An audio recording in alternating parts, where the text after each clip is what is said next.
Oi pessoal, bem-vindos a mais um vídeo da RPG Planet, eu sou a Alina. Eu sou o Cello e hoje vamos falar sobre Caverna do Dragão. Um dos nossos desenhos favoritos dos anos 80 e que vem novidade por aí.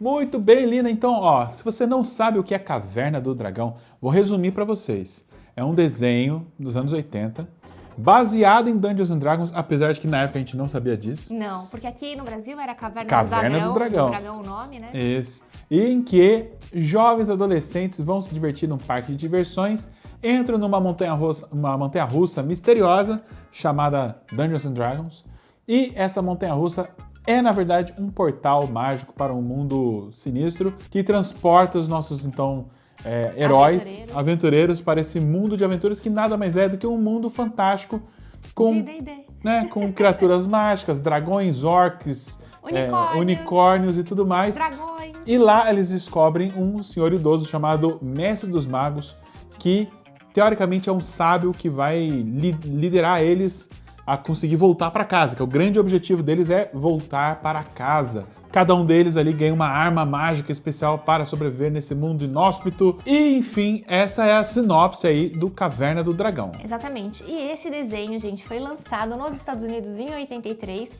e chegou no Brasil em 85. Então ele fez parte da nossa infância, né? O problema é que só teve 3 temporadas, né? Mas naquela época, ficava repetindo. E repetindo, e a gente assistia repetido mesmo, e gostava. A gente assistia repetido e fez parte da nossa infância e de muita gente também. Mas isso levantou ali a questão de o que acontece no final, né? Já que foi cancelada e nem conseguiu terminar a 3ª temporada, já cancelaram por baixa audiência, né? O que pra mim é um absurdo, né? Pra mim bombou, eram os melhores desenhos. Eu acho que só no Brasil. É que assim, esse desenho realmente na época não fez tanto sucesso nos Estados Unidos. No Brasil fez sucesso, mas depois virou uma espécie de sucesso cult no mundo todo, né? E nunca teve um episódio final que amarrasse a história, né? A gente nunca ficou sabendo se os garotos perdidos nesse mundo mágico conseguiram ou não voltar para casa. E aí, né, em função disso, muitas histórias foram criadas. Lendas urbanas. Lendas urbanas. O que será que aconteceu com esse grupo de aventureiros, né? E eu lembro, Cello, quando eu era criança, que, assim, quando eu era adolescente, que o pessoal falou assim, não, teve episódio final, sim, de Caverna do Dragão. Eu assisti. E o Mestre dos Magos, na verdade, era maligno. É o Satanás. Ele segurava o pessoal lá Isso, no mundo, e na verdade eles estão presos no limbo ou, sei lá, num purgatório, porque na montanha-russa eles sofreram um acidente fatal e todos morreram. E agora eles são almas penadas tentando voltar. E o Mestre dos Magos, né, é quem segura eles naquele mundo. Ou, em outras versões, quem é o diabo é a Uni, que nunca deixa eles voltar. Sempre quando eles estão quase conseguindo voltar para casa, conseguem ali abrir um portal mágico, quem fica para trás é a Uni e eles têm que voltar para pegar a Uni. Mas essa ideia aí da Uni sempre fez meio que sentido, porque sempre realmente acontecia alguma coisa com a Uni que... Não, aí o Bob ia lá, eu não posso deixar a Uni. Salvar a Uni, e aí ficava... Eles perdiam um portal, né? Perdiam o portal não conseguia voltar. É isso aí. Mas essas eram lendas, nunca foi nenhuma história oficial, certo? Era da época da faca dentro do boneco do Fofão, do disco da Xuxa ao contrário. Exatamente. Coisas dessa época aí, né? Maravilhosa. Mas se você viveu a adolescência aí, conte pra gente aqui embaixo se você se lembra dessas histórias. E conte aí uma lenda urbana que você ouviu na época aí também. De repente tem umas que a gente não conhece, regionais, né? A Loira do Banheiro. Loira do Banheiro é um clássico também. Passaram-se muitos anos com esse mistério, até que, alguns lugares apareceram dicas do que poderia ter acontecido com as crianças, tá? E uma dessas dicas aparece no jogo de PC chamado Baldur's Gate 2, um clássico do RPG de computador, em que existe um lugar no jogo, que é tipo uma taverna ou uma loja, alguma coisa assim, acho que é uma loja, que os personagens entram e que tem 2 quadros. E os quadros são do rosto do Hank e do o outro Bob, quadro né? do Bob do Caverna do Dragão. E se o jogador clicar no quadro, ele lê uma inscrição e eles, infelizmente, sofreram Uma morte horrível. um fim terrível, devorados pelo dragão Tiamat. Então, por algumas pessoas que viram esse easter egg aí no Baldur's Gate 2 podem ter se assustado pensando que, caramba, o final deles foi horroroso mesmo, eles não conseguiram voltar para casa e tudo mais. E teve um quadrinho, Cello, em 1996, chamado The Grand Tour, que conta um pouquinho a história de Forgotten Realms, né? Que são os reinos esquecidos aqui pra gente. E em Forgotten Realms teria o Elminster. O Arquimago Elminster. O Elminster, que tem vídeo aqui no canal a respeito dele, teria o Presto como o seu aprendiz. E é muito legal, a gente vai mostrar uma imagem aí pra vocês agora, do grupo quase que vendendo, tadinho do Presto pro Elminster. Leva o Presto, Elminster, ele é um bom aluno, ele é inteligente. Aí a Sheila fala assim, ele já tem até o chapéu pontudo, deixa aí, porque eles não aguentam ele. Eles não aguentam mais o Presto, então eles queriam se livrar do Presto. Ele é inteligente. Ele é inteligente, Elminster. Leva ele pra ser seu aprendiz, Elminster, por favor. Ai, meu Deus do céu. E ali mostra eles já bem mais velhos, né? Inclusive o Bob, o Bárbaro, é o maior. É enorme. É o maior do grupo, é um gigante, assim, de forte. Então né? quer dizer que eles ficaram lá no mundo fantástico mesmo. Provavelmente. De D&D. Ou eles foram transportados do reino para os reinos esquecidos de Forgotten Realms. Pelo menos. Alguma coisa assim aconteceu. Mas até então não tinha nenhuma grande pista do que realmente aconteceu. Eram só, né, uns easter eggs aqui e ali. Mas até que o roteirista que foi encarregado de escrever o último episódio da terceira temporada, veio a público e divulgou o que seria o roteiro do último episódio. Roteiro esse que nunca chegou a ser produzido, porque o programa foi cancelado antes, né? Mas o episódio chamado Hacking, né, ganhou as páginas da internet e deixou os fãs em frição. Malucos! Todo mundo saiu lendo aquele roteiro, desesperado para entender o que aconteceu. Mas, como era um final de temporada, né, eles não sabiam nunca se o programa teria uma quarta temporada ou não. O final é um pouco ambíguo, mas tem grandes revelações. Pois é, Cello. A revelação é que o Vingador seria filho do Mestre dos Magos. E faz todo sentido. Depois a gente foi ver o primeiro episódio, eu fui ver hoje, antes da gente gravar, do Caverna do Dragão, e no finalzinho do primeiro episódio, o Mestre dos Magos chega pro Vingador e fala, levante-se, meu filho. Muito bom! Engraçado, né? Porque cara. o Vingador ele tinha aparência de demônio, né? Ele tinha aqueles dentes caninos puxados, aquele chifre, né? Asa e tudo mais. Mas no Hacking é revelado que ele era um humano, filho do Mestre dos Magos, que se deixou tentar pelo lado sinistro da força, algo assim. Ele era só maldade. Ele ficou dando trela para uma entidade chamada The Nameless One, alguma coisa assim. E essa entidade drenou toda a bondade dele e guardou num cofre. Só sobrou a maldade. E a maldade é o Vingador. E ele e o Mestre dos Magos são duas criaturas, digamos, humanas, mas na verdade eles são meio que imortais. Porque eles vivem nesse mundo, eles estão há mais de 1000 anos lá, nessa luta de gato e rato entre os dois. E durante 1000 anos, o Mestre dos Magos fica conjurando, né, durante esses 1000 anos, crianças, adolescentes, aventureiros de tudo quanto é mundo para tentar derrotar o Vingador. E o Vingador já deu cabo de vários, então o Mestre dos Magos é um maluco que fica colocando criança em perigo. Essa é a verdade. Exato. E aí, tem que ser dito isso aqui. Nesse primeiro episódio, ele fala assim pro pessoal, né? Fala pro Hank assim, você deu o primeiro passo hoje pra voltar pra casa, né? Quer Por dizer... quê? Porque o Hank, ali naquela cena final, ele liberta, na verdade, o Vingador e fala que ele não vai ser igual a ele, né? Pega esse desenho. Cara, um senhor convocando crianças, colocando elas em cárcere privado, que ele poderia falar para eles como é que vai embora, mas ele não fala. Dá armas para as crianças. Mágicas. Para lutar uma guerra dele, que essas crianças não têm nada a ver, e a criança não tem opção, porque ou ela faz isso, ou ela não volta para casa. Olha, porque a criança acredita. Acredita no velhinho. Olha a índole desse Mestre dos Magos, cara. Ai, gente, é muito bom. É muito bom. Anos 80 foi demais pra gente. Se o roteiro do Hacking estiver certo, é mais ou menos isso mesmo a história. E aí, gente, o que rolou? Esse roteiro, né, chamou a atenção de muitos fãs, né? E teve um quadrinista brasileiro que fez uma história em quadrinhos em cima desse roteiro, certo? Reinaldo Rocha pegou esse roteiro todo e fez com artes muito legais, né? Todo o roteiro, né, do Hacking em versão quadrinhos. Você pode baixar aí na internet.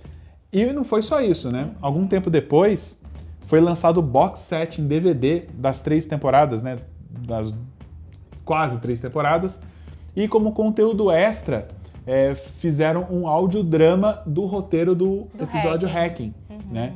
Esse audiodrama também acabou dando origem a uma animação feita por fãs, usando artes, né, do próprio desenho. Cara, a galera picotou o desenho. Cortou, dublou em cima. Fez e ainda ganhou uma versão brasileira dublada, né? Foi dublado também por alguns fãs brasileiros e você consegue ver, então, o episódio Hacking, né, no YouTube inteirinho lá, que vai contar essa história pra vocês do que seria o suposto último episódio. Mas lembrando que o último episódio mesmo nunca foi gravado, então o Hacking, teoricamente, não é bem cânone. O último episódio, ele só é uma finalização da 3ª temporada. Ele, na verdade, nem isso, porque não chegou a ser produzido. Eles poderiam ter mudado de ideia até lá, ter feito outro roteiro. Então, ele é mais um what if, né? E se tivesse ido por esse... E se o Vingador fosse filho do mesmo mago? Mas não está definido em pedra que é isso. Não. Né? Bom, e Caverna do Dragão sempre, né, continuou aí nos corações dos fãs, até que a Iron Studios lançou, Tchelo, uma linha maravilhosa dos personagens, estatuetas. Sabe? Estatuetas grandes, pintadas lindas, à mão. Absurdas. Maravilhosas, né? Sim. Por favor, me dê de Natal, Iron Studios. Eu amo vocês. Tão lindo nessa estante aqui. Mas não é só nas estatuetas também, nas mesas de RPG, voltaram a pipocar referências aí dos jovens aí de Caverna do Dragão. Tem uma aventura oficial de D&D 5ª edição, em que vários personagens do desenho aparecem, incluindo o Kelek, o mago maligno, tem o Duque de Guerra que aparece também, e tem mais uma que eu não lembro quem é. Eu acho que é o Paladino Coração Forte, acho que aparece também. Mas a gente não vai contar qual é a aventura para não ficar como spoiler não pro vou pessoal, dar spoiler, uma das aventuras oficiais de 5ª edição você encontra, mas não vou falar qual, você encontra esses personagens. E aí o pessoal surta, né, quando vê, né? Sim. E aí também a gente tem, né, agora no filme de D&D que vai ser lançado em 2023, a gente sabe que vai ter aí um easter egg ou a participação de alguma forma dos personagens também de Caverna do Dragão. Eu ouvi esse boato, mas não vi imagem nenhuma. Eu acho que vai ter. Sim, talvez. Eu estou na expectativa. Então vamos ver como é que será e falaremos sobre isso no futuro, depois que a gente assistir o filme, certo? Certo. Mas por que a gente, né, trouxe esse assunto hoje? Estamos falando tanto. A gente falou que tinha notícia, né? Quente. E tipo, vocês estão falando de Caverna do Dragão, mas isso aqui é um canal de RPG, né? Tipo... Bom, a notícia é que Caverna do Dragão está voltando, não como um desenho animado, mas em forma de quadrinhos HQs agora oficiais aí da IDW, que vai trazer uma minissérie em 4 volumes chamada Dungeons and Dragons Saturday Morning Adventures, que vai mostrar, né, mais ou menos o que aconteceu com os nossos heróis de Caverna do Dragão, pelo menos como se fosse um episódio perdido, né, do seriado. Talvez não seja o final definitivo, mas dá algumas dicas a mais do que aconteceu com eles e como eles estão. E pessoal, esse lançamento não vai ser em português, tá? Esse lançamento ainda não tem fora. previsão. A gente não tem previsão no Brasil de quando que vai vir, se virá. Acreditamos que se vier, vai vir pela Panini, porque a Panini costuma trazer os materiais da IDW, né? E materiais de D&D em quadrinhos, normalmente é a Panini que traz, né? Mas, Lina, aqui é um canal de RPG, então todo vídeo a gente vai falar um pouquinho de RPG. E agora, ligando ao assunto do Caverna do Dragão, eu quero chamar ganchos de aventura para você usar a história de Caverna do Dragão no seu RPG de casa. E eu vou começar. Tá bom. Imagine o gancho de aventura que é o seguinte, você pede para os seus personagens criarem personagens do mundo real, normalmente ligados à investigação, seja um detetive particular, um jornalista investigativo, um podcaster que está tentando desvendar um mistério do passado. E que mistério eles estão tentando desvendar? O desaparecimento de 6 crianças num parque de diversão nos anos 80. Muito legal! Né? E aí faz uma aventura de investigação no mundo real. E aí eles descobrem que aquele parquinho, aquele parque de diversão, depois que as crianças sumiram, ele foi desativado por questão de segurança, e aquela montanha-russa toda foi meio que despedaçada e está num ferro velho em algum lugar. Então eles encontram esse ferro velho, meio que remontam o passeio, o brinquedo, para tentar simular o que aconteceu com as crianças. E quando eles simulam o que aconteceu com as crianças, o que acontece? Eles vão para o mundo. Eles são transportados para o mundo de Caverna do Dragão, só que agora adultos que estavam buscando essas crianças.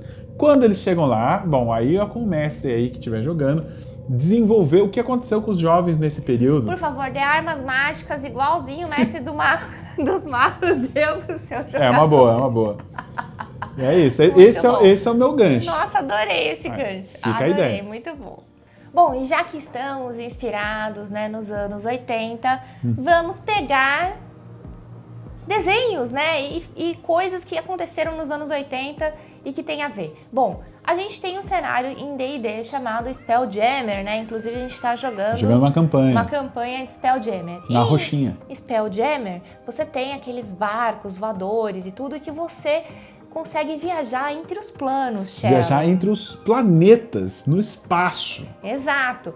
E aí, o que acontece? Você pode fazer uma aventura onde os seus personagens, os seus aventureiros estão viajando num barco desses, e os aventureiros conseguem ir para outros mundos, né? Que são desses desenhos dos anos 80. Então, você pode, de repente, pegar o pessoal e ir para Eternia, né, que é o do planeta do He-Man. Você pode pegar e levar eles para o Reino, que é o planeta do Caverna do Dragão, né? E assim vai, do Thundercats, imagina. Nossa, você demais. pegar o Lion lá e de repente o Lion começa a fazer parte da sua tripulação e tudo. E dá pra fazer uma tripulação cara. misturada, fazer um crossover dos desenhos anos 80 com D&D. Exatamente. Usando um barco de Spelljammer. Eu ia fazer qual que é o nome? O esqueleto ser o vilão.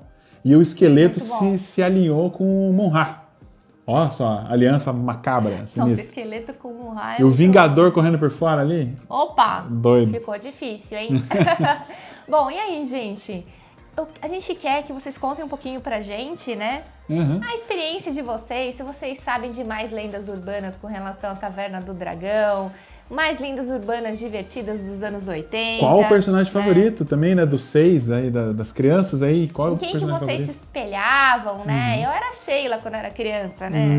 Então, assim, Era o quem Bob. vocês acharam quem vocês achavam que vocês eram? Vocês gostavam da Uni? Como é que é a relação de vocês com a Uni? Deixa aí nos comentários e a gente se vê numa próxima. Beijos. Tchau. E aquela coisa, nos anos 80, todo desenho animado era ligado a alguma linha de produtos infantis, né, brinquedos e tudo mais. Eles lançaram uma linha de action figures de AD&D, né? É aí que você tá vendo nas imagens, são muito legais. E o desenho veio para vender esses brinquedos. Porque todo desenho, praticamente, nos anos 80, era lançado para vender brinquedos, gente. He-Man era para... He-Man foi para isso. Vieram o brinquedo primeiro, depois o desenho.